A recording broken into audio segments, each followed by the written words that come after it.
Welcome to Tetragrammatics. This is the channel where we take an interdisciplinary approach to the science and study of God and how it applies to our lives practically in this hectic and sometimes crazy world that we live in. So without further ado, let's take a look at how One Piece made me gay and the wider implications to society in general. Okay, so quick preamble. This is in fact the first video that I'm doing. Thank you so much for joining me. I hope that this will give you a good bit of a window and give you a good idea of the type of topics we're going to be covering on this channel. I wanted the first one to be semi-personal and somewhat amusing. So without further ado, let's get into how One Piece made me gay. Why are you gay? Who says I'm gay? So my story starts out like many of yours on the average weeknight or weekend, and you're on your streaming service of choice, Netflix, Amazon, Disney Plus, whatever it might be. Now, for myself, I'll be honest, I've not been consuming a whole lot of media lately, TV shows or movies, because it's been kind of crappy. The showing and the outings of these studios, I feel, have not been very good. And a lot of other people have been noticing this as well. And people are attributing this to different factors, one of them being the agenda pushing that's been going on. And I would tend to agree with that. That is a general left-leaning political ideological message that's being kind of forced on an unsuspecting population. And people are starting to wake up to that, which is a good thing. But I don't think that's the only reason why media is kind of crap. The other thing is that media is very expensive to produce now. Generally speaking, TV shows and movies run up in the millions of dollars. One Piece actually, from what I understand, its production budget was around $200 million to produce an 8-episode television show. These TV shows and movies now are a huge investment by these studios. And as such, they're less willing to take creative risks. So these studios don't want to drop a bunch of money on anything that's not a sequel, a franchise, or a remake and or adaptation. In this particular case, it's an adaptation. So One Piece is an adaptation of a Japanese manga, which became an anime and is now a live-action TV series. I heard really good things about it, so when I sat down to watch something, I put it on, and I was pleasantly surprised. It was actually very well done. One of my favorite movies of all time is Kung Fu Hustle. You probably haven't seen it. It's a martial arts comedy of sorts that's very comic booky. One Piece kind of played out like a combination between Kung Fu Hustle and Pirates of the Caribbean. So it was right up my alley. I thought it was great. But this is where my story kind of starts to take a bit of a turn.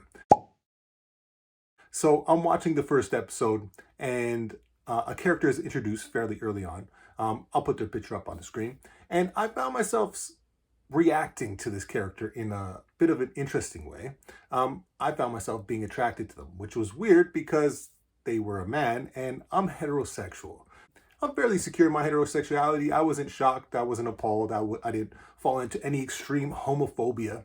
I was just actually probably more curious than anything. Once the show ended, I'm not really a binge watcher. I'll watch 1 or 2 episodes and then I'll take a break for a couple of days. I like to savor the art, let's say. And so over the next couple of days, I found myself thinking about this, and it was a bit of a curiosity for me more than anything. And I'm not sure about you, but I've often conducted some thought experiments. We live in what's known as a heteronormative society. That is, people on the left like to use this term to identify what I think is a fact, that our society, that is everything from economics to the media we watch, tends to revolve around the idea of heterosexuality being the norm. That is, a male and a female coming together, that being normal. People on the left don't really like this and are actively trying to change that. We'll get into that. But in this particular case, it wasn't really a big deal. And like I said, I was doing some mental exercises. So I often ask myself, what if I lived in a homonormative society? That is, a society where it was actually normal to be gay and I was expected to enter into a homosexual marriage. Would I be able to do that? I know it's a bit of a funny exercise, but I like to run myself through these things to develop things like empathy towards people who might be gay or trans. I'm a Christian, so I have my morality, But I want to understand and I want to be able to be empathetic to people who are in positions that I'm not in myself. And up until this point, I've been fairly unsuccessful in trying to convince myself that I could lead this type of life until this episode. Okay, so here I am with this attraction to another male.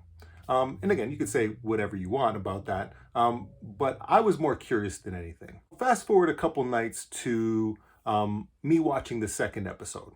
And I'm watching the episode, and there are a couple shots of the body of a character. They're getting dressed, no nudity. That's important because I wasn't able to ascertain their gender, but I could tell that from even just the hands that we're dealing with a female character, which was surprising because when they panned up to the head of the character, it was this male character that I had been apparently crushing on.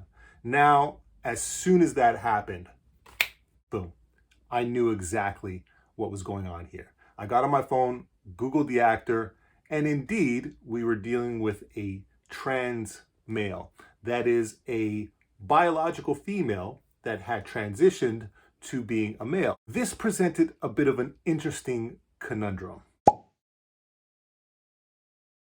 So if you're listening to people who are mainly on the left, the narrative goes something like this. Somebody who transitions from being a biological female to being a male, you have to accept that without any doubt. That is to say, they are a male completely and fully. This is one of the reasons why we see some of these really odd things taking place, like, for instance, trans women, that is, biological men who have transitioned to being female, competing in female sports, despite the very obvious advantage that they have that we all recognize. Because this idea must be held at all levels. Otherwise, the whole thing almost kind of falls apart. So you can't acknowledge, for instance, that a trans female has advantages over a biological female when it comes to things like sports. So you have to accept the whole thing, the whole package, the whole kit and caboodle. So in this particular case, I have to recognize this biological female who is now transitioned as a male. Fair enough. This puts me in a very interesting position because if I'm still going to remain honest about my attraction, this would make me a homosexual. Well, I want to take a little bit of time to talk about subversion, and particularly subversion in media. Now, an interesting phenomenon over the past few years, and something many people have pointed out, is that subversion is now being used in a lot of media and television shows. And one of the reasons why that is that this is a leftist value. That is to say, subversion is being used by people on the left to undermine and to take down and deconstruct ideas that have been standing for decades, centuries, and even millennia. This is important because this essentially is what's going on here. It's subversion, right? It's basically calling into question the basic tenets of something as foundational as heterosexuality. And these type of tactics and these type of maneuvers remind me of one of the most fundamental stories in the Bible. Most people are familiar with the story of Adam and Eve. I'll go over it quickly in an attempt to build some kind of framework for us to understand kind of what's happening here and the type of tactics being used on general society and a general population by people who consider themselves maybe activists who are trying to push a particular ideology. Now, in general, I do want to state outright that I don't think it's wrong to push an ideology.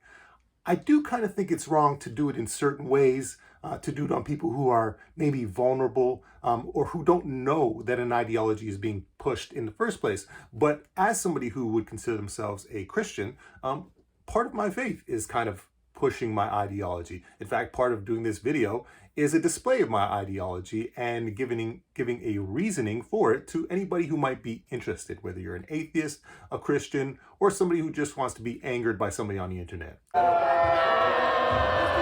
And so I have no problem with that in and of itself. But I do want to analyze the particular tactics in pushing this ideology. So in this particular case, I want to draw some parallels to one of the first narratives we have in the Bible, which is the story of Adam and Eve, which really begins with Adam and Eve being placed in this perfect paradise and really having only one rule. And that rule is that they should not eat of the tree of knowledge of good and evil. That was the only rule. They were in paradise. They could do whatever else they wanted and enjoy everything. Now, obviously, this is where famously Satan, the devil, the enemy, whatever you want to call him, in the original Hebrew, it would have been Hasatan, the adversary. And he comes in and brings the first temptation to mankind. And what's interesting is how he does it. See, he doesn't say, hey, you should eat that fruit. He actually comes in and asks a question. He asks Eve, he says, has God really said to not eat of that fruit? See, what we have here is a tactic. It's this same tactic. It's obfuscation of the law, of the order, right? Of the rules, of the things that have been set in place, right? Of the traditions that have been handed down. In this case, handed to Adam and then handed to Eve, right? Well, this is now being questioned. It's obfuscation, it's subversion. As we know from the story, Adam and Eve end up partaking of the fruit. And so immediately after that partaking, there's an awakening, but also a sense of guilt and a sense of shame, a loss of innocence, shall we say. And there's a lack of repentance. There's a lack of turning back, apologizing, acknowledging the wrong to God. And ultimately, it results in the exile and expulsion of Adam and Eve from the garden. And if you look at the tactics that are now kind of being used by many people on the left, including in media, there's this obfuscation or subversion of traditions, of religions, of ideas that have a history that don't date back decades and centuries, but oftentimes thousands of years. And they're being undermined by this constant questioning and constant attacking. In this particular case, we have heterosexuality. Are you really a heterosexual? I mean, here's a female, but they're now a male that you might be attracted to. Are you still really a heterosexual? It's that first questioning. It's the first tactic that the devil, the Satan, right, the enemy uses. It's obfuscation of tradition, obfuscation of order. And that's to get us into a position where we do act in rebellion and disobedience to something, to an order that's been established. Ultimately, what happens after that is confusion and vulnerability. It's the exiling from the garden, so to speak, the loss of innocence. And we see these same tactics being used by many people in our society today to take down the old order and establish a new order. But unfortunately, the new order that's established is chaotic. And in the case of Adam and Eve, brings death into the world and sin and destruction. One might say entropy enters into the universe via the destruction and taking down of established orders. And I think in many ways that's what we're seeing today.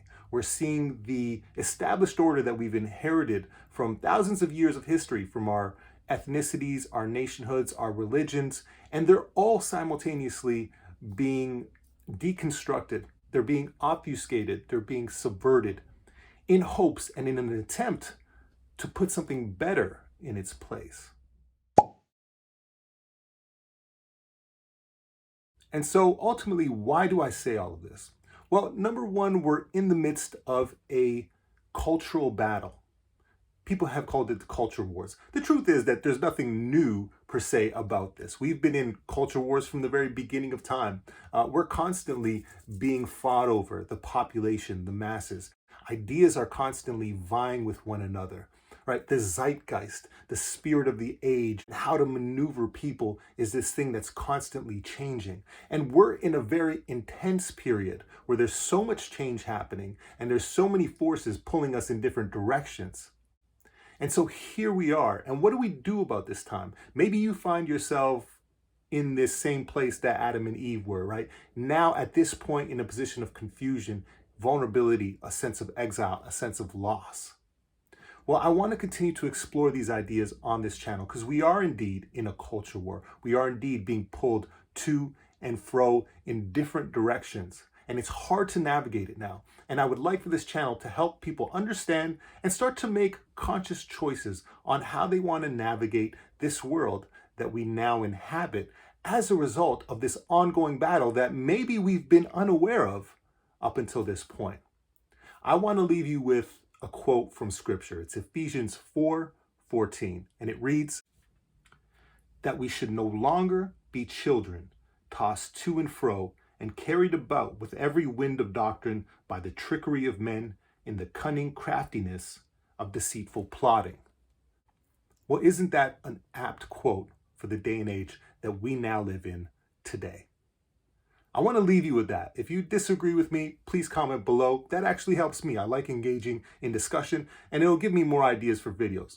If you did like it, please like and subscribe, and hopefully we can continue this discussion and I can continue to illuminate perhaps some of the things you may be facing in your everyday life and engage in some interesting discussion, dialogue, and conversation as we attempt to understand ourselves, this culture, and ultimately our relationship with God in the midst of it.